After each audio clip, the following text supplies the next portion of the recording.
Vamos a ver hoy la segunda parte que tiene que ver con quesos de pasta dura.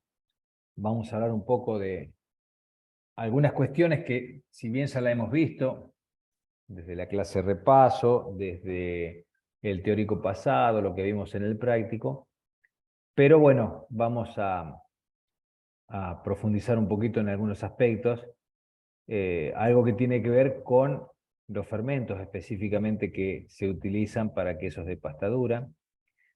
Y un tema, digamos, que está muy relacionado con el tema de fermentos, el tema de las bacterias lácticas, que son los fagos, que son virus que tienen la posibilidad de infectar a las bacterias lácticas y en esa infección, digamos, hace que disminuya la capacidad de acidificar. Es un problema muy real que se da en las plantas y a veces no se tiene la correcta magnitud de lo que está pasando. Entonces, bueno, vamos a explicar un poquito, a hacer una pequeña charla sobre eso y las formas que se puede trabajar como para tenerlo de alguna manera controlado o tener precauciones para que esto no suceda. Bien. Repasamos un poquito, volvemos a las funciones de los fermentos, volvemos a comentar lo mismo. La acidificación, que es causada por el metabolismo de la lactosa ácido láctico. El otro día explicamos un poco cómo ese fermento, cómo ese sobre con bacterias lácticas que estaban liofilizadas, las agregamos en la tina, cómo se hidrataban y cómo hacía la transformación, y una vez que estuvieran ya saliendo de la fase de latencia, iban a empezar a reproducirse y a generar, digamos, ácido láctico a través de lo que es la lactosa, que es el azúcar de la leche. Fundamental la acidificación en cualquier tipo de quesos. Fundamental el conocer, el saber la curva de acidificación característica de cada tipo de queso. Eso lo venimos insistiendo desde el cuatrimestre pasado. Quesos 1, quesos de muy alta humedad, de alta humedad, de baja humedad, de mediana humedad. En todos los tipos de quesos, la curva de acidificación es muy importante porque de alguna manera nos caracteriza el queso que estamos elaborando. Para que se dé la curva de acidificación, obviamente tiene que haber bacterias lácteas. Y esas bacterias lácteas, si bien la leche de por sí tiene bacterias lácticas, pero como además de bacterias lácteas tiene otros tipos de bacterias indeseables, se somete al tratamiento térmico, a lo que es la pasteurización, y ahí necesitamos nosotros, una vez realizada la pasteurización, agregarle el tipo de bacterias lácticas para que generen esa curva de acidificación que nosotros queremos que tenga el queso. A su vez, esa acidificación, esas bacterias lácteas que agregamos, van a permitir que vayan, digamos, creciendo las bacterias lácticas que pretendemos que estén en el queso, que se vayan reproduciendo, y cualquier otro tipo de bacteria indeseable quede al margen. Entonces es fundamental la acidificación y fundamentalmente la inhibición de otro tipo de bacterias. Y además también sabemos que luego de que termine la acidificación a la cual deseamos que llegue ese queso, generar, digamos, las condiciones como para que las bacterias dejen de reproducirse, que la curva de acidificación deje de trabajar, se lisen las bacterias lácticas y ahí, digamos, todo el paquete enzimático lo vuelquen y esas enzimas puedan llegar a trabajar en lo que es la maduración del queso, generando distintos tipos de compuestos que van otra vez a caracterizar cada uno de los quesos. Por eso es importante estar frente a un queso y decir, bueno, ¿qué tipo de bacterias vamos a agregar? Obviamente, todo esto se hace, mucha gente ha trabajado, mucha gente trabaja en esto, entonces no es que nosotros nos ponemos a inventar qué tipo de bacterias vamos a agregar, sino que más o menos el camino está allanado. O sea, todo el mundo nos va a recomendar en función de sus experiencias que agregaron. No hay en algunos quesos una fórmula que digan, bueno, sí o sí para tal queso, tal bacteria láctica. Algunos quesos pueden tener algún mix un poco diferente de otro. Lo que sí, en los quesos de pasta dura, por ahí no hay tantas variaciones como en otros quesos. Porque nos vamos a encontrar que el principal actor en este tipo de elaboraciones de quesos duros va a ser el Lactobacillus helveticus. Puede haber algún otro tipo de Lactobacillus, como el Bulgaricus, como el Lactis, y puede haber algo de Streptococcus thermophilus. Quizá lo estuvimos hablando, pero un poco serían esos los que van a participar de la cinética de acidificación de los quesos de pasta dura. Vamos a nombrar un poco, a recordar cómo es la clasificación de los fermentos, para volver a recordar algunas cuestiones. Hay fermentos semidirectos y directos. Hoy prácticamente la industria trabaja con fermentos directos, pero no podemos desconocer que también se puede trabajar con fermentos semidirectos. De hecho, en quesos de pasta dura, decíamos el otro día que hay muchas fábricas que trabajan con fermentos naturales de suero, que es lo que explicamos de alguna manera y que vamos a volver a explicar. Es un fermento que del mismo suero de una elaboración de quesos que sale a 11, 12 grados Dornick, se deja en condiciones especiales en un tanque aislado y baja gradualmente la temperatura, y ahí en el transcurso de varias horas se van desarrollando un cierto tipo de bacterias, fundamentalmente Lactobacillus helveticus, que van a ir aumentando la acidez de 12, 13 grados Dornick que tiene inicialmente, va a llegar en 16, 17, 18 horas a 130, 140, 150 grados Dornick. Y eso va a servir de inóculo para hacer una nueva elaboración. Esos son los fermentos naturales de suero para queso de pasta dura, que todavía gran parte de la industria los sigue usando. También hay fermentos naturales de leche que prácticamente no se están usando, también vamos a hablar un poquito de eso. Semidirectos industriales, como el otro día trabajamos, con los fermentos directos industriales, que es, en el caso del trabajo práctico y de la planta, un sobre de fermento liofilizado, lo abrimos y lo ponemos en lo que es la tina de leche, y es un fermento directo industrial para esa cantidad de leche que hicimos el otro día. También, cuando se iniciaron este tipo de fermentos, inicialmente había fermentos semidirectos, que podían ser liofilizados o congelados, que se agregaban a un cierto volumen de leche, y ahí también tenían que acidificar, y cuando llegaban a una determinada acidez, se usaban como para inocular, digamos, a una tina, un paso intermedio. Hoy por hoy, prácticamente lo que más se usa son los fermentos directos industriales. Pueden ser liofilizados o congelados. Y otra de las cosas que hablamos desde quesos 1 y seguimos hablando en quesos 2, y que es muy importante tener en cuenta porque de alguna manera tiene que ver con la curva de acidificación, no solamente la curva de acidificación, sino las características finales que va a tener el queso al final de su maduración. Son dos grupos de fermentos que mayoritariamente están presentes, que son los fermentos mesófilos y termófilos. Los fermentos mesófilos, así como lo indica, la temperatura óptima de crecimiento es de 30 grados. No quiere decir que solamente crecen a 30 grados, sino que mayoritariamente donde más cómodos se sienten para reproducirse es a 30 grados. Y los fermentos termófilos entre 40 y 45. El rango es un poquito más grande porque de acuerdo al tipo de termófilo que esté presente. Y acá hay una gama grande, pero no más de acá, que nos va a ayudar en todo lo que es quesos fundamentalmente, ahora en quesos dos, que puede ser para quesos semiduros y quesos duros. En general, acá estamos hablando como en general, Lactococcus lactis, Lactococcus cremoris.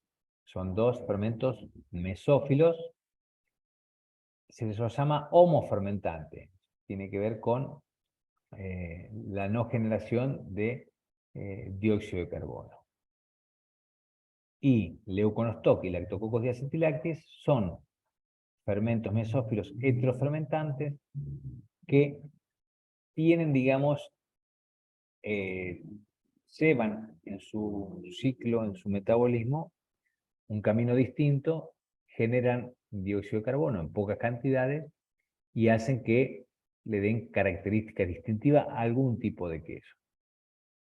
Ahora bien, desde el vamos ya podemos pensar que el otro día cuando cortamos el rellenito decíamos, bueno, primero veíamos la grana, después hacemos un corte franco en la mitad y ahí vamos a ver que no debería tener ningún ojo. Siempre puede haber algunos ojitos chiquitos, regular, algún ojo mecánico, pero no tiene que tener ojos con brillo que tengan que ver con algún fermento que no queremos que esté presente. Puede haber algún fermento no presente que no hemos agregado y desarrollarse el ojo. Sí, algún leuconostoc puede quedar de la pasteurización, puede generar un ojo con un determinado brillo. También los ojos con brillo pueden ser alguna contaminación, pero bueno. Obviamente entonces no vamos a agregar un mesófilo heterofermentante a un queso duro, porque no queremos que genere dióxido de carbono, no queremos que haya ningún tipo de abertura de ojos. Entonces, descartamos de raíz el uso de mesófilos heterofermentantes como el Leuconostoc y Lactococcus diacetylaceae. Ahora bien, quedan los otros fermentos mesófilos, Lactococcus lactis y Lactococcus cremoris. También lo descartaríamos. Digo lo descartaríamos porque por ahí algún productor los usa, y bueno, cada uno lo puede elegir. Nosotros, digamos, el fundamento nuestro de no usarlo tiene que ver, primero con que cocinamos a temperaturas, vieron que el otro día llegamos a 48, 49 grados, y bajó muy poco la temperatura, que decir que en todo el desarrollo de la curva de acidificación estuvo a altas temperaturas en donde no es la temperatura óptima de las bacterias mesófilas, con lo cual crecerían poco, pero podrían llegar a crecer. Pero a su vez, si llegaran a crecer, van a generar enzimas que van a formar o van a generar productos en la maduración, determinados productos que no son característicos en el perfil sensorial de un queso de pasta dura. Con lo cual, entonces, descartamos de alguna manera la presencia también de mesófilos homofermentantes. Entonces, nosotros no, digamos, no usamos fermentos mesófilos para la elaboración de queso de pasta dura. Por dos cuestiones, como dijimos, con los heterofermentantes y en los mesófilos en general. Después que escuchen que alguien le agrega algún mesófilo, bueno, habría que charlarlo, conversarlo, discutirlo, pero no sería, digamos, lo que caracterizaría a un queso de pasta dura. Entonces nos quedan los fermentos termófilos. Ojo que los otros después en queso de pasta semidura los vamos a usar. O podemos usar los 4 para algún tipo de queso, o podemos usar solamente los homofermentantes para otro. Porque un queso, a ver, un queso semiduro con heterofermentante que sea una barra, no vamos a querer que genere ojos porque la barra vamos a cortar una feta de barra y tiene que ser totalmente cerrada. Entonces, no vamos a promulgar el uso de bacterias heterofermentantes para que genere algo de gas y haga ojos en el queso. Pero eso lo vamos a ver bien después en quesos semiduros. Ahora, en quesos duros, diríamos que descartaríamos el uso de los fermentos mesófilos por las dos cuestiones que estuvimos mencionando. Y dentro de los fermentos termófilos, tenemos los 4 principales, y dijimos que pueden estar presentes los 4. El Streptococcus thermophilus, Lactobacillus sylvaticus, Lactobacillus bulgaricus, Lactobacillus lactis. Cuando hacemos una elaboración con el fermento natural de suero, que es ese fermento que de una elaboración de queso duro lo dejamos horas en un tanque acondicionado, aislado, que la temperatura va a ir bajando gradualmente y ahí se va haciendo una selección de las bacterias principales que van a sobrevivir y van a dar origen a esa acidez tan alta de 140, 150 Dornick que va a servir como inóculo, como fermento para una elaboración posterior. Si hacemos un sembrado de eso, vamos a encontrar que mayoritariamente son lactobacilos helvéticos. Puede haber algo de Bulgaricus, puede haber algo de Lactis, puede haber algo de Streptococcus thermophilus. Ahora bien, eso es en una elaboración que hagamos con fermento de suero. Cuando hacemos con fermentos liofilizados, vamos a buscar también, porque, digamos, industrialmente, ¿qué es lo que se hizo? Fue tratar de ver cómo se hacía antiguamente la elaboración de queso duro, copiar lo que tiene el queso duro y de alguna manera trasladarlo a hacerlo de manera industrial. Entonces, se hacen fermentos industriales liofilizados con distintas cepas. Acá lo que buscaríamos entonces es decir, bueno, vamos a agregar el 100% de lactobacillus helvéticos. ¿Qué es lo que pasa? El suero fermento de 140, 150 Dornick, hay mucha cantidad de lactobacillus helvéticos, hay mucha acidificación en el medio, con lo cual al agregarlo a la leche, espontáneamente va a bajar la leche, va a estar en un pH 660, va a bajar a 620, 630, porque tiene una gran acidez ese suero fermento, se agrega un 3% aproximadamente. Y mayoritariamente son lactobacillus helvéticos, pero a ese grado a esa acidificación, con lo cual va a acidificar a una gran velocidad. Cuando arrancamos con fermentos liofilizados en un sobre, tenemos que hacer una mezcla con Streptococcus thermophilus también, podría ser también con Bulgaricus lactis, pero en general se usa Streptococcus thermophilus en baja proporción y lactobacillus helvéticos. ¿Por qué? Porque a la temperatura de cocción, 48-49 grados, inicialmente, y a los pHs más altos, 620, 630 que va a tener pH de coagulación, el Streptococcus thermophilus es el que inicia el arranque de la curva de acidificación. Una vez que acidifica la primera parte, ya después, cuando va bajando el pH y un poco la temperatura, ahí empieza a trabajar el 100% de los lactobacillus helvéticos. Esa es la diferencia que podemos tener. Pero, fundamentalmente, el Helveticus es el que más se usa y si hacemos una elaboración con fermentos liofilizados, necesitamos agregar Streptococcus thermophilus por lo menos. El suero fermento, lo que decíamos, la composición de Streptococcus thermophilus es la única especie interindustrial y nutricional del género Streptococcus. Son homofermentantes, producen ácido láctico. Células de forma ovoide se agrupan en largas cadenas. La composición también, el Lactobacillus, numerosas especies bacterianas omnipresentes en la naturaleza, raramente patógenas. Células con forma de bastones o cocobacilos, aislados o en cadenas, a veces muy largas. El género Lactobacillus posee alrededor de 50 especies dividido en 3 grupos. El grupo 1, Lactobacillus homofermentativos estrictos, Lactobacillus acidophilus, helveticus, del Bruchi con sus 3 subespecies, del Bruchi lactis y bulgaricus. Lactobacillus helveticus y del Bruchi su especie bulgaricus son utilizados como fermentos lácticos en la fabricación de queso de pasta cocida y prensada, constituyendo la flora principal de los suelos fermentos naturales.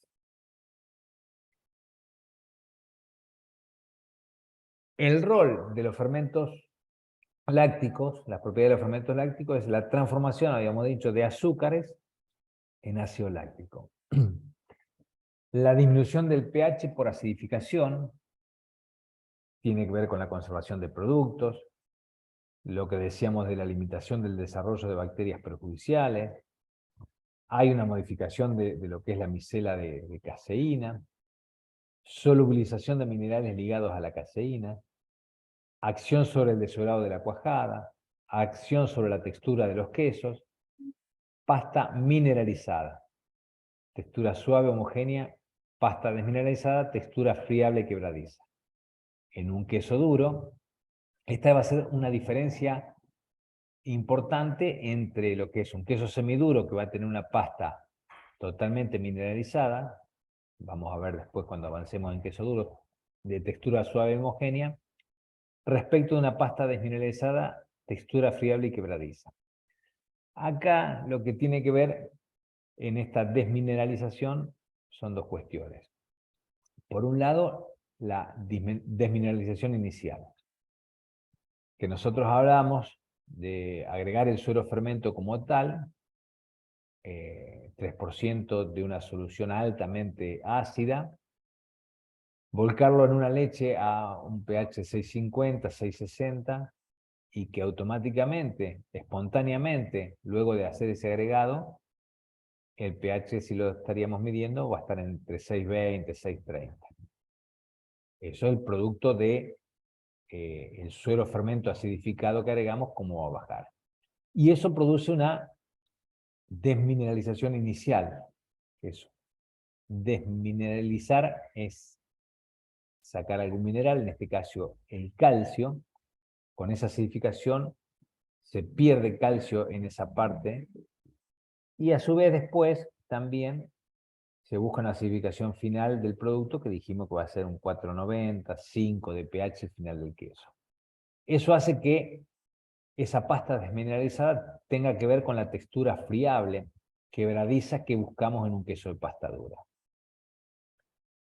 Caso contrario, una pasta más mineralizada va a ser una textura suave homogénea que va a ser un Gouda. Imagínense, no lo hemos visto todavía, pero imagínense un Gouda, una masa elástica, suave, homogénea, nada que ver a lo que es el queso duro, que se quiebra rápidamente, fácilmente, es muy frágil, muy quebradiza la textura. Entonces, esa diferencia, un poco el otro día vimos que marcaba esa gran diferencia.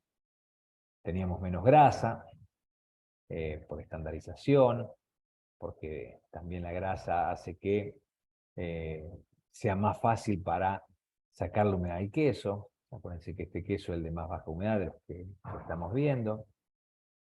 Y después todo lo que tiene que ver con la coagulación, el momento del corte, un corte bastante rápido con relación a lo que veníamos viendo en quesos 1, un coágulo bastante débil porque tenemos que cortar y generar granos chiquitos para que desuere bien. La agitación y la acidificación, todo eso hace que se complemente el desorado. Pero bueno, al final nos va a dar todas esas condiciones un queso de pasta dura con las características que tiene que tener un queso de pasta dura con esa textura friable y quebradiza. El suero fermento está el suero fermento tradicional, suero fermento reforzado, liofilizado más bioactivadores y fermentos liofilizados o congelados que actúan como suplementando lo que es el suero fermento o lo que la industria ha suplementado del suero fermento. La producción del suero fermento, un esquema tradicional, suero residual de elaboración de queso de pasta dura, acidez titulable 1416 Dornick, gradiente natural de temperatura. Sí, 14 y 16, tal vez un poco más bajo nosotros en la planta cuando hacemos 12, 13 grados Dornick, pero bueno, en la medida, digamos, a la temperatura que sale y con la lactosa que tiene el suero y con lo que le ha quedado de bacterias lácticas, sigue acidificando el suero y va a ir aumentando. Gradiente natural de temperatura es porque lo colocamos en un tanque que tendría que tener una aislación como para que no se baje la temperatura rápidamente. Entonces, gradualmente va bajando la temperatura y van creciendo las bacterias lácteas que necesitamos que estén, como los lactobacillus helvéticos. Incubación 16-18 horas, y va a llegar de esos 48, 49 grados que inicialmente sale en la temperatura del queso después del trabajo que hicimos en tina, va a llegar hasta al cabo de las 18 horas a un 30-35 grados de temperatura. Eso, de alguna manera, en ese lapso de tiempo y llegar a esa delta T de temperatura va a hacer que sobrevivan las bacterias que necesitamos que estén presentes. La acidez final, 130-160, un 140-150 es lo ideal. Más de 160 también es peligroso que se produzca un estresamiento de las bacterias. Menos de 130 puede ser peligroso que le falte, digamos, acidificación, le falte fuerza al suelo. Entonces, el esquema de suelo tradicional era ese. Cuando decía que el esquema con agregado de bioactivadores, un poco, a veces hay algunas cuestiones que en la elaboración de ese suero fermento se tiene que dar. Ese suero se lo lleva, decíamos, un tanque que tiene que mantener inicialmente la temperatura. Bueno, cuando lo hacemos en la planta piloto, que lo hacemos una vez cada tanto, sacamos el suero y lo llevamos a una cámara que es la fermentadora de panificados. También está a 40-45 grados. Bueno, son condiciones que no son comunes.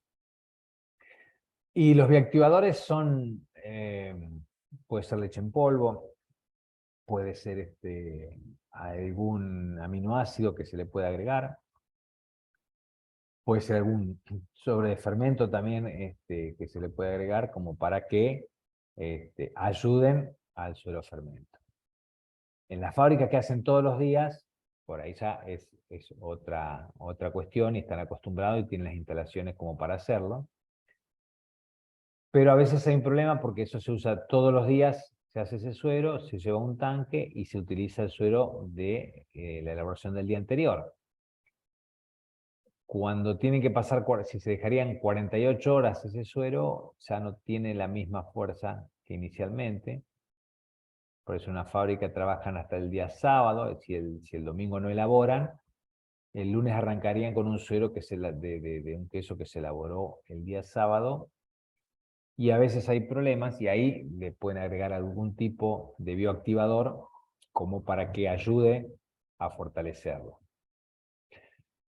Otra de las cosas asociadas que tienen, esto se los cuento así a manera de cosas también reales que pasan en la fábrica, la importancia del coagulante en la elaboración. Ustedes se preguntarán qué tiene que ver el coagulante con el suero fermento. Bien, a ver si lo puedo explicar en breves palabras. Si hacemos una elaboración de quesos duros con un coagulante que estamos usando en la planta, una quimosina de última generación, está comprobado que estas quimosinas mejoran el rendimiento. ¿Qué quiere decir que mejoran el rendimiento? Que dejan el suero más limpio, que no dejan tantos sólidos, tantas proteínas en el suero y lo toma la masa, que es lo que cualquier productor quisiera. Una de las cuestiones que se ha llegado a esos coagulantes es que por ahí con los coagulantes o con los cuajos bovinos que se usaban antes, quedaba mucha materia grasa, muchos sólidos en el suero, y eso era pérdida, digamos, porque todo eso tendría que estar en la masa. Ahora bien, con el uso de estos coagulantes de última generación, se mejora el rendimiento, quiere decir que el suero queda con menos grasa, con menos sólidos, pero queda débil, está bien. Si hacemos solamente ricota, no hay problema, pero si lo precisamos para trabajarlo al otro día como fermento de quesos duros, por ahí al estar tan debilitado, le cuesta hacer esa curva de acidificación y llegar a los 140-150 grados de horno. Hay empresas, incluso hay empresas de primera línea, que hacen, trabajan con una tina, hacen la elaboración de la tina que van a sacar el suero fermento con un coagulante más básico, con un cuajo bovino de buena calidad para lo que hay cuajo bovino, pero ¿qué pasa? En esa tina van a tener menos rendimiento porque más óleos se van a ir al suero. Pero ese suero va a estar más fortificado y va a tener más posibilidades, mejores condiciones para llegar a esa acidez final que se pretende y ser utilizado como fermento al otro día. Bueno, esto después cualquier cosa lo volvemos a hablar en la planta, pero son así pequeñas cuestiones básicas que hay que tener en cuenta a la hora de trabajar con el uso de un suero fermento. El trabajar con un suero fermento, ¿en qué cambia? Cambia en que, eso también lo conversamos el otro día, un suero fermento que está muy activo a la hora de agregarlo en la tina, baja el pH espontáneamente y después sigue trabajando de manera muy rápida. Entonces, toda la operación que hay que hacer, como trabajamos el otro día, hay que hacerlo bastante ágil, porque si perdemos mucho tiempo, damos la posibilidad que la acidificación hasta por ahí se vaya a un valor menos deseado del que queremos. Hablamos nosotros que llega a un 490 como mucho, pero si llega a un 480, 470, hay algún problema de arricotamiento, que eso no quisiéramos, porque eso sería un problema grande que nos ocasionaría.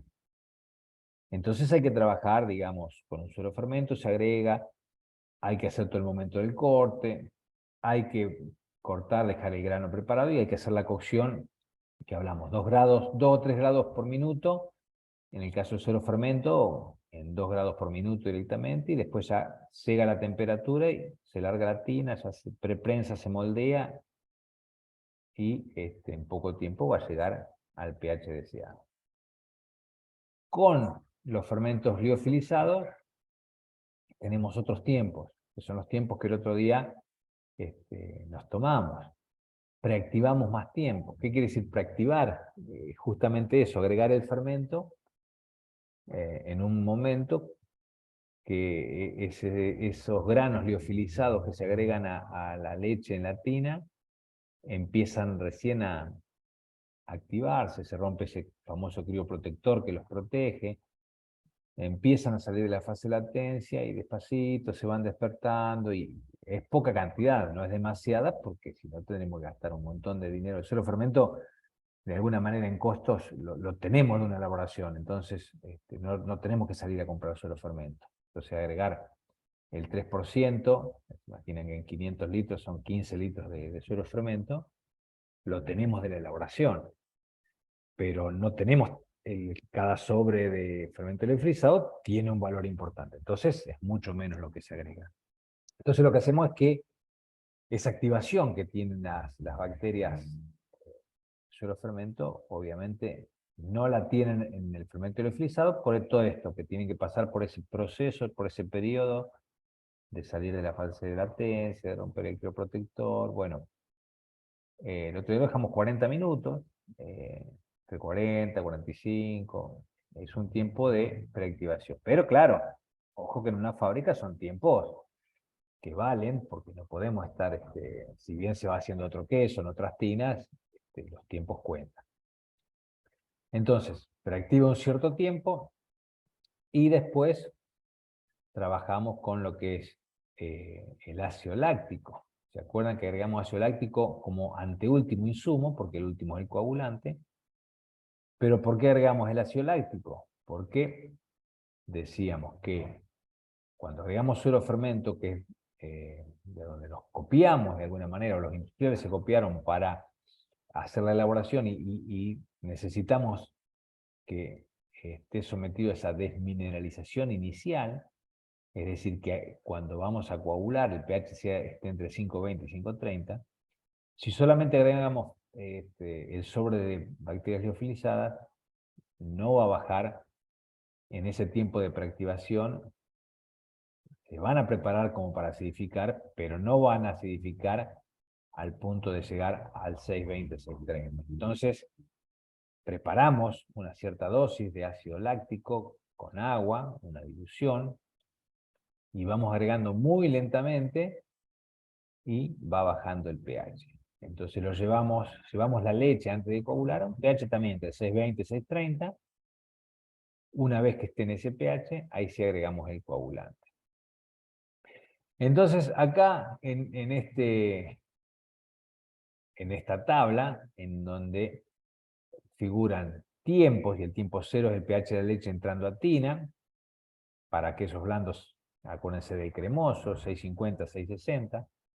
Para quesos duros, 650, 660, sería exactamente lo mismo. El tiempo 1 ya tiene que ver con el pH antes de coagular. Para un queso cremoso agregamos el fermento, preactivamos un tiempo, no variaba prácticamente nada, 650, 660. Para quesos duros, antes de coagular necesitamos que el pH esté entre 620 y 630.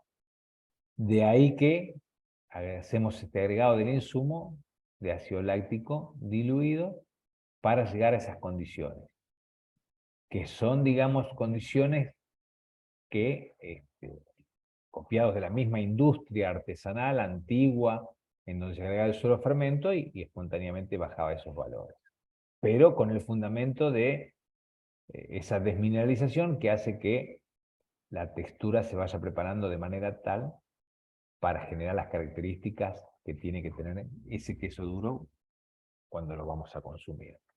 Entonces, ya en el punto 1 vemos una gran diferencia respecto a lo que hacíamos en la elaboración de queso cremoso.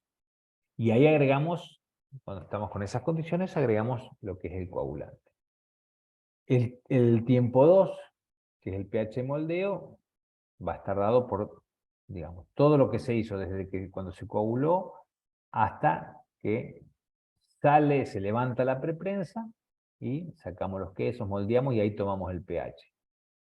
Hablamos de un queso cremoso, 610, 620, baja, obviamente, está bajando el pH, está aumentando la acidez.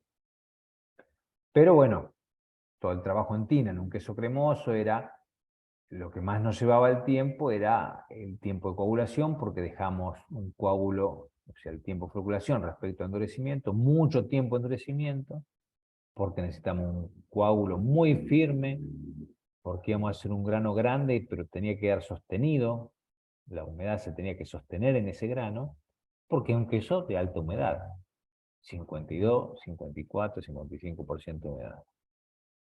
Acá vamos a encontrar otras condiciones.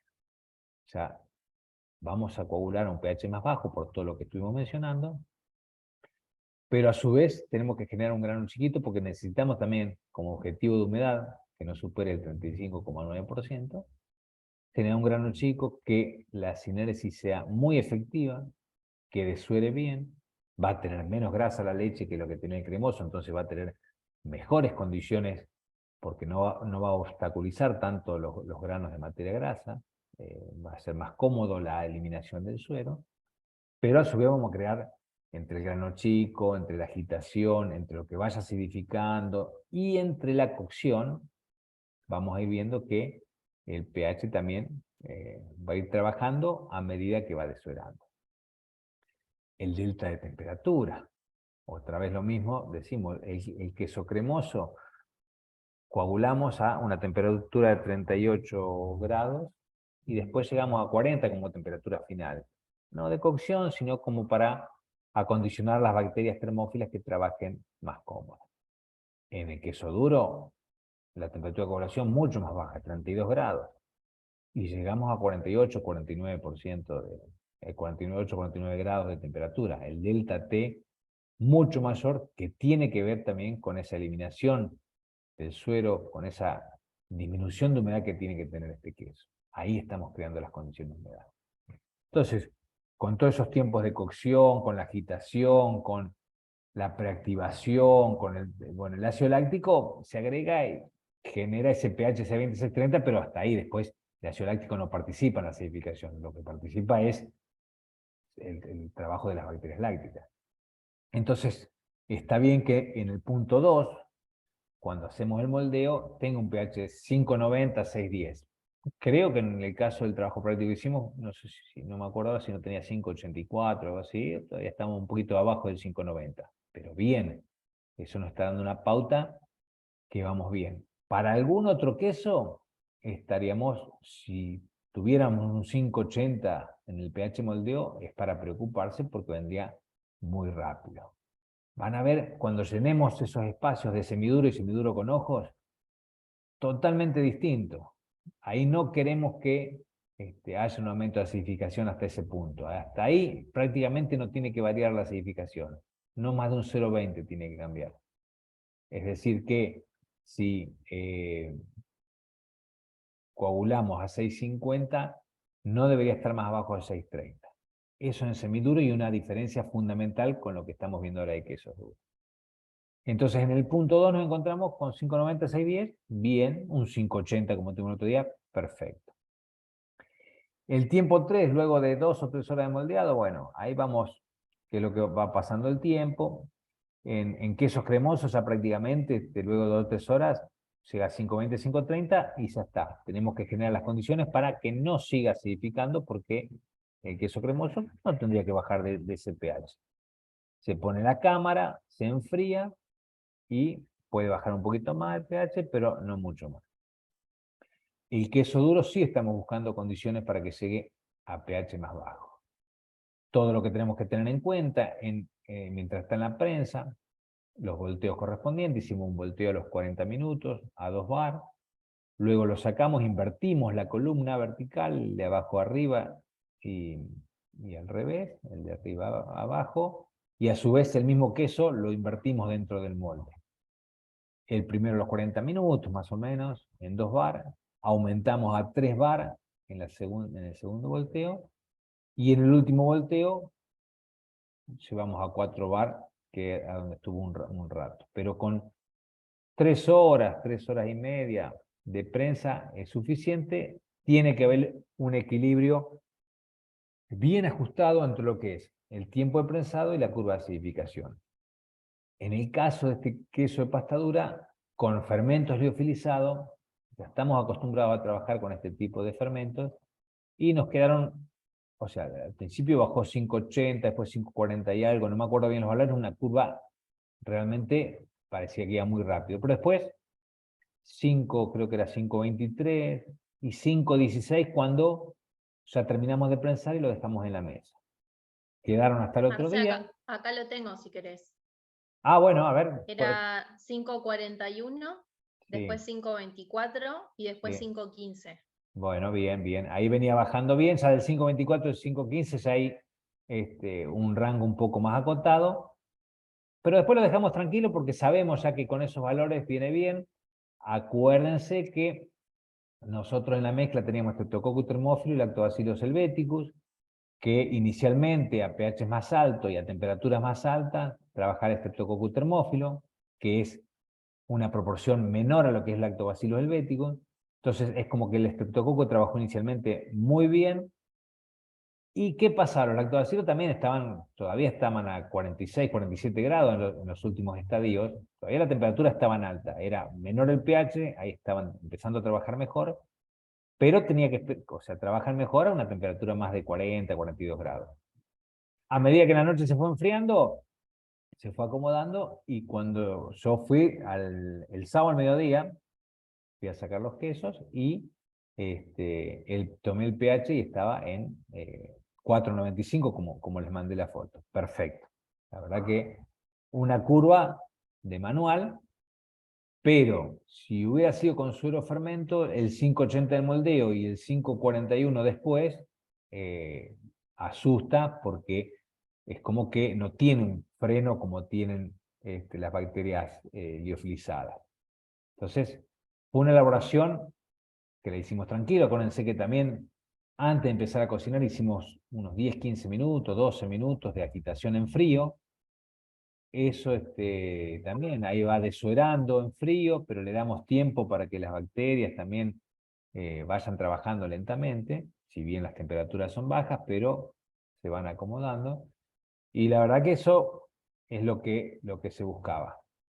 O sea, parece aparte a propósito, pero bueno, por suerte mandé la foto y está, la foto no me deja mentir, que buscamos entre el 4,95 y quedó en 4,95, fue algo perfecto, pero bueno, ya conocemos cómo trabaja este fermento y cómo son las condiciones.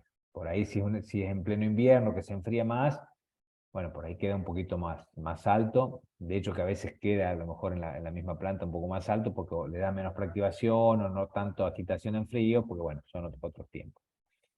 Pero bueno, esa es la curva ideal de quesos duros. Ideal que tenemos que saber. Después puede haber variaciones por cuestiones de calidad de leche, por cuestiones del fermento, por cuestiones de temperatura, por diversas cuestiones, pero cuando nosotros, y la de quesos blandos es la ideal, que es lo que hicimos el año pasado. Cuando nosotros no caprichosamente le pedimos que nos digan la curva de acidificación de un queso duro y queremos no un valor que sea justo, pero sí un rango de valores que tenga una coherencia y un criterio como este que les acabo de relatar. Esa secuencia que llegue desde que parte la leche, en los diferentes estadios en donde va trabajando el queso. Entre la segunda y tercera hora puede pasar nada, pueden ser cosas cambiantes, no, pueden ser valores distintos. Acá lo importante es que partimos de un 650, 660, que antes de coagular esté entre 620 y 630, que el pH del moldeo esté, sí, alrededor de 590, 6, y que después de un par de horas baje el pH y antes de ponerlo en salmuera el otro día esté alrededor de 5, eso es lo deseado. Después puede haber causantes de que haya variaciones en esa curva. Pero si nosotros decimos, bueno, ¿cuál es la curva que nos gustaría? Sería esta curva. Esta coincidió, el trabajo práctico coincidió con esta curva. A ver, no es que la mayoría de las veces coincide porque conocemos los fermentos, conocemos la leche, pero también puede haber alguna variación y por ahí también hemos tenido algún inconveniente y no ha llegado ese pH y tenemos que buscar pensar qué es lo que puede haber pasado. Pero de eso se trata, saber todo lo que hicimos, saber lo que agregamos, saber todas las condiciones como para poder generar hipótesis y decir, bueno, puede haber pasado determinada cosa o causa. Bien, los casiceros que están en blanco, obviamente lo vamos a llenar después cuando trabajemos con queso semiduro y semiduro con ojos, que conceptualmente tiene cosas similares, pero hay muchas cosas de los quesos semiduros que son totalmente distintos a los duros en los objetivos buscados y en la elaboración y en el trabajo en lo que es en la tina, el momento del corte, en la curva de acidificación, en la misma humedad, en las temperaturas, bueno, esas diferencias. Una de las cosas fundamentales que ustedes al final de la cursada tienen que saber, pero tienen que saberlo digamos, no para aprobar una asignatura, tienen que saberla como un requisito de alguien que hizo un curso de queso o de alguien que estudia la tecnicatura, es decir, la diferencia que hay entre un semiduro y un duro, pero tiene que ser así como que sale enseguida, como me levanto y me lavo los dientes, bueno, saber la curva de acidificación, la cocción, el delta T, bueno, todas esas cosas que no son muchas, pero en la medida que conozcamos cada parámetro de cada queso, vamos a ir viendo las diferencias. Bien, ¿alguna duda con esto? Seguimos. Por ahora no, yo. Bueno, a ver, quedan instancias después el martes en el próximo teórico, en el seminario, van a salir cosas de este tipo, que las podemos charlar, y después obviamente tenemos todo un práctico todavía de quesos duros, por lo menos uno, después si eligen en el trabajo grupal hacer algo parecido a un queso duro, también tenemos otra instancia. Bien, y saliendo un poco, bueno, enganchando lo que es la curva de acidificación, que es característica para los tipos de quesos, y es específica la que acabamos de ver para queso de pasta dura, vamos a ver fagos en la industria láctea. Fagos o bacteriófagos ¿qué son? Son virus infectivos de bacterias. Sería como una foto del microscopio. Esos virus atacan, infectan a las bacterias lácticas. Entonces generan un problema. ¿Por qué, digamos, hablamos de estas acá en quesos duros, creo que hemos hablado algo en quesos uno, en cualquier queso puede ser, pero tiene mucha afinidad con lo que acidifica, con las altas acidificaciones. Un suero fermento, y está muy ligado a lo que es el suero fermento.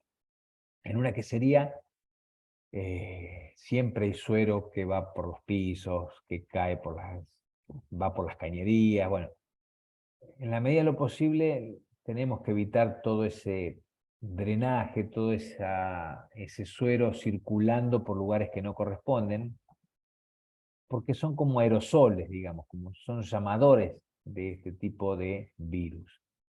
El fago está buscando bacterias que acidifiquen rápido. El suero se imagina que decíamos de 12, 13, 14, 16 que sale, y en 18 horas lo dejamos en un tanque que no baje demasiado la temperatura y llega a 130, 140, 150 grados de Orni, quiere decir que acidifica mucho.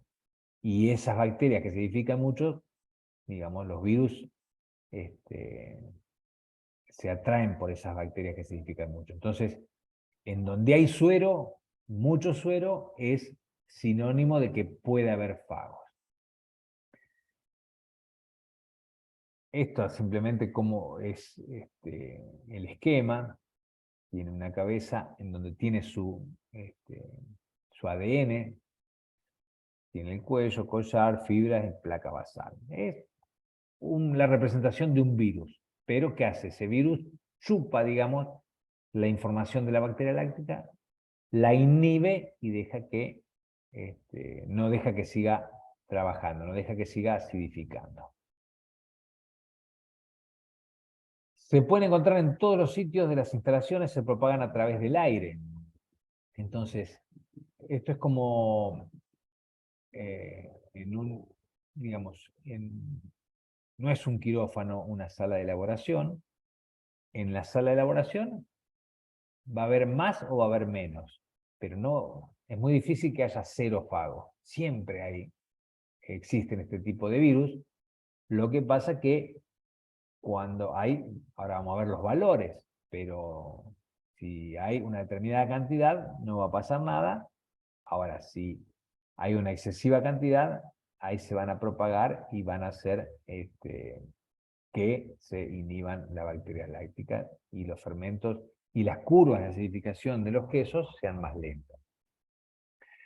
Por eso es muy importante digamos, siempre es importante lo que es la higiene en una industria, la sanitización, siempre es fundamental.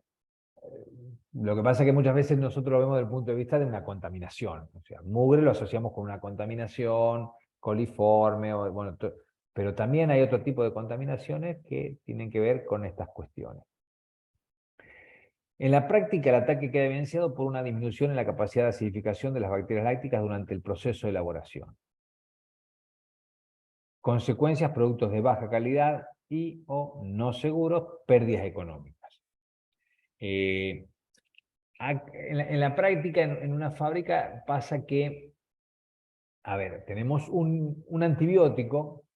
Un antibiótico puede causar una inhibición total de una bacteria láctica. Entonces, a veces cuando mencionamos problemas de calidad de leche y decimos, bueno, hay la posibilidad de que esté un antibiótico, en general vamos a notarlo que no trabaja el fermento bajo ningún punto de vista, es decir, se quedó bloqueado. 650, con el ácido láctico puede ir a 620, 630, porque eso es algo químico, pero después cuando vamos a hacer el moldeo, encontramos que está ahí, sigue en 620, y al cabo de las horas sigue en 620, puede bajar un poquito a 610. Bueno, ahí hay un problema de un bloqueo, de una inhibición de la bacteria láctica. Pero ojo, eso es generalmente un antibiótico o un inhibidor, no sé, un alcalino. Los fagos no hacen un bloqueo total. Cuando hay un tema de fagos en una planta, se va viendo así como de a poco, y se dice, bueno, hoy el queso, que es todos los días este tipo de queso, en estas condiciones, en 3 horas llega al pH que tiene que llegar, bien. Ahora vamos notando que a medida que van pasando los días se hace más lento, se hace más lento, se hace más lento. Bueno, llega un momento que en vez de tardar 3 horas, tarda 6 horas. Y ahí es muy probable que estemos en presencia de un fago. ¿Por qué? Porque, a ver, en el caso del suero fermento, digamos, ahí esa cantidad acidificante de 130, 140 grados Dornick, hay un montón de cepas en el medio. Entonces, si hay un ataque de fagos, va a atacar alguna cepa, no va a haber evidencia de que pueda ser inhibido y pueda haber una lentitud en la curva de acidificación. Desde ese punto de vista, el suero es mejor. Van a ver que termina no siendo mejor porque la gran cantidad de suero es lo que trabaja como un aerosol y después perjudica, digamos, al resto. Ahora, un fermento liofilizado tiene X cantidad de cepas. Por ejemplo, no sé, un estreptococo termófilo puede ser un ST1, ST2, ST3, ST4. ¿Qué quiere decir ese 1, 2, 3, 4? Son estreptococo termófilos, es lo mismo, pero cada número es una rotación, lo que se le llama. ¿Qué quiere decir una rotación? Que cada ST tienen cepas distintas, pero siempre forman parte de un estreptococo termófilo. Mundialmente hay estreptococo termófilos de Hansen, de Danisco, de Sacco, de firmas comerciales importantes. Tienen distintos ST, que se llaman rotaciones. Ahora, por ahí las cepas que comparten algunos ST no son las mismas cepas todos, pero comparten cepas, un STI de Hansen y un STA de Sacco comparten algunas cepas. A ver, un fermento puede, a ver, vamos a un caso práctico. Un ST tiene 4 cepas, por ejemplo. El virus ataca a una de las 4 cepas. ¿Qué vamos a ver? Que de las 4 cepas, el 100% sería las 4 cepas trabajando. Si se inhibe una, pierde un 25% de capacidad acidificante. Quiere decir que de 4 están trabajando 3. Bajó un 25%. Y ahí se nota una lentitud.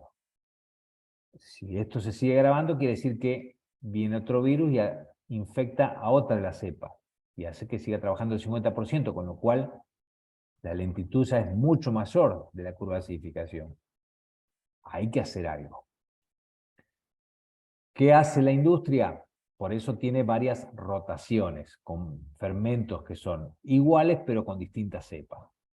Entonces lo que se hace es rotar los fermentos industriales. Sobre todo los que tienen alta acidificación. Los estreptococos termófilos son los fermentos que más veloz es la acidificación y decíamos que el fago tiene más afinidad con esos que tienen mayor velocidad de acidificación. Entonces, si un fermento tiene 4 cepas y hay un fago que está infectando una cepa, lo que se hace, a veces una vez por semana, a veces cada 2 o 3 días, o a veces cuando en una fábrica se evidencia que hay se pone más lenta la curva de acidificación, ese ST1 se lo cambia por el ST2. ¿Qué va a pasar? Cambiamos las 4 cepas por otras 4 cepas distintas, entonces el fago que atacaba a una de las cepas del fermento anterior, hasta que no va a poder entrar a esa cepa porque es desconocida. Hasta que otra vez puede instalarse, va a pasar un tiempo. Por eso que hay ciertas fábricas que hay muchos problemas de fago, lo que hacen es rotar para engañar al fago. Esa es una de las cosas que se tiene que hacer. Pero lo que sí es importante aclarar que no es como el efecto de un antibiótico, que es un bloqueo casi total. Acá ya se va viendo que empieza a haber un problema en la lentitud de la acidificación de los quesos. Bueno, espero no ser demasiado complejo en esto, pero seguimos con... La presencia de fago en el ambiente industrial es prácticamente inevitable. Por eso les decía, siempre hay fagos. Grandes volúmenes de leche procesados diariamente, Hay nuevos fagos que surgen continuamente por mutación o recombinación de ADN. Susceptibilidad de proceso fermentativo al ataque de fagos.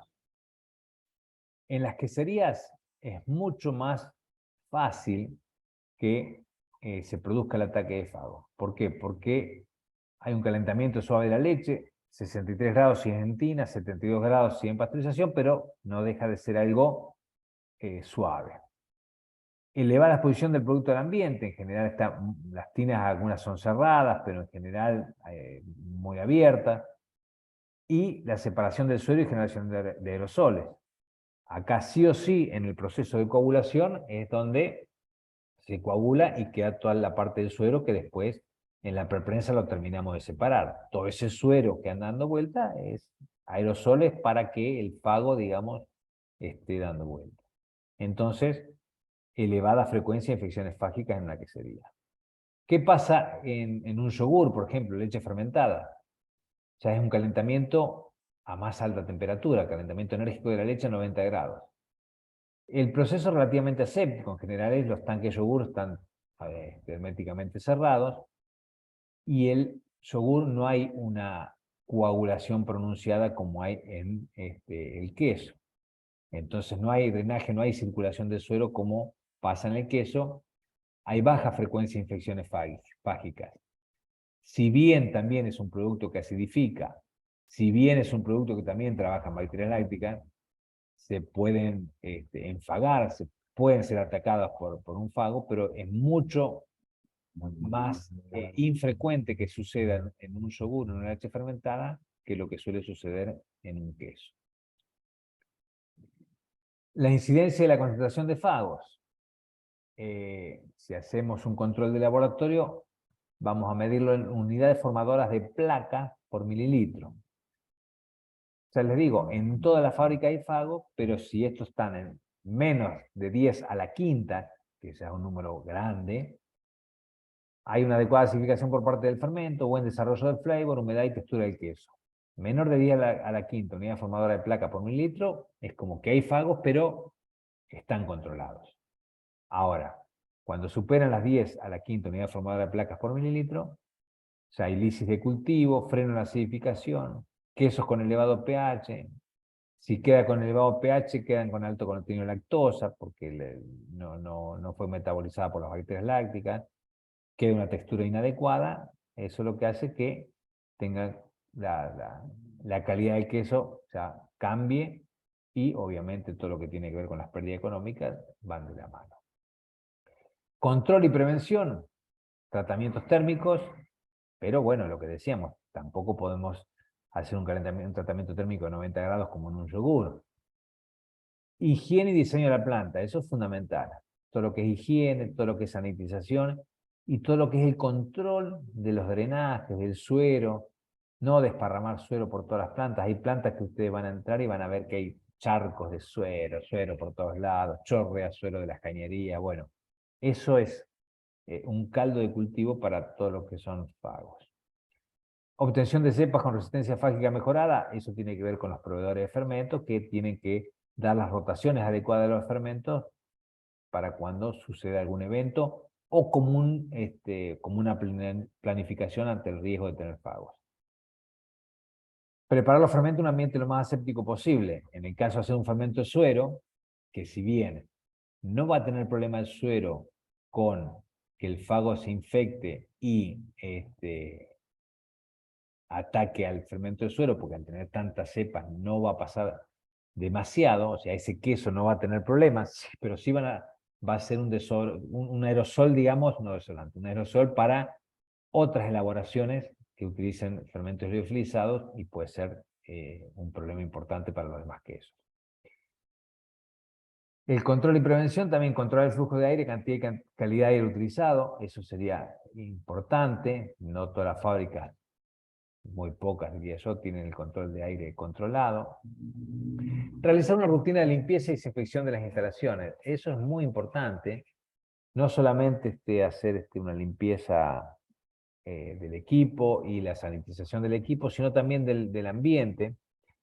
En algún momento, digamos, en la fábrica que no trabajan las 24 horas, en el momento que se para la fábrica, se puede hacer una lluvia con un atomizador, con una solución de ácido peracético, que eso es muy buena como para el control de fagos. Si es una fábrica que trabaja 24 horas, bueno, buscar el momento que se pueda parar un ratito como para hacer esa lluvia de peracético. Obviamente lo tiene que hacer alguien con una máscara y después por un tiempo salir del recinto. Digamos, está autorizado, pero bueno, y está una dilución bastante importante, pero puede ser riesgoso. Y realizar una correcta rotación de cepas en los cultivos utilizados. Eso es trabajar mucho con los proveedores de fermentos. No nos vamos a meter mucho en el tema pero bueno, bacterias probióticas son bacterias especiales. Antes había quesos probióticos, donde se usaban bacterias probióticas en los quesos. Después no siguieron haciendo porque hay que demostrar desde el punto de vista del ser humano que consume el queso que tenga actividad probiótica aún después de haberlo consumido. Lo que sí se puede decir que eso puede tener bacterias que son probióticas, pero es difícil para poder probarlo. Pero ¿qué pasa? Las bacterias probióticas son cepas únicas. Entonces, si el virus ataca esa cepa única, es un gran problema para esas bacterias probióticas. Derivados con idénticas propiedades probióticas y favoresistencia mejorada, bueno, es lo que la industria, digamos, está trabajando en todo eso, y es un tema. Pero bueno, simplemente este tema de los fagos en algún momento es importante porque tiene que ver con calidad del producto final, no es calidad de la leche, sino es con malas praxis o cuestiones que pasan en una planta quesera, fundamentalmente con el derroche de suero, y que pueden traer consecuencias importantes. Y que es digamos, una inhibición de las bacterias lácticas, una lentitud gradual en la curva de acidificación que puede tener que ver con este tema. Cuando el bloqueo es total, en general hablamos de un antibiótico, un inhibidor de otro calibre, que también puede ser, no sé, una solución alcalina o algo así que inhibe totalmente las bacterias lácticas. Y otra es el virus que no va a atacar a todas las cepas juntas, va buscando el fago y ataca a una cepa en particular, y entonces ahí es como que deja de que participe el 100% de la bacteria. Bueno, un poco es la idea como para que tengan en cuenta un problemita que es de la industria, que es muy real y que a veces no se tiene demasiado en cuenta.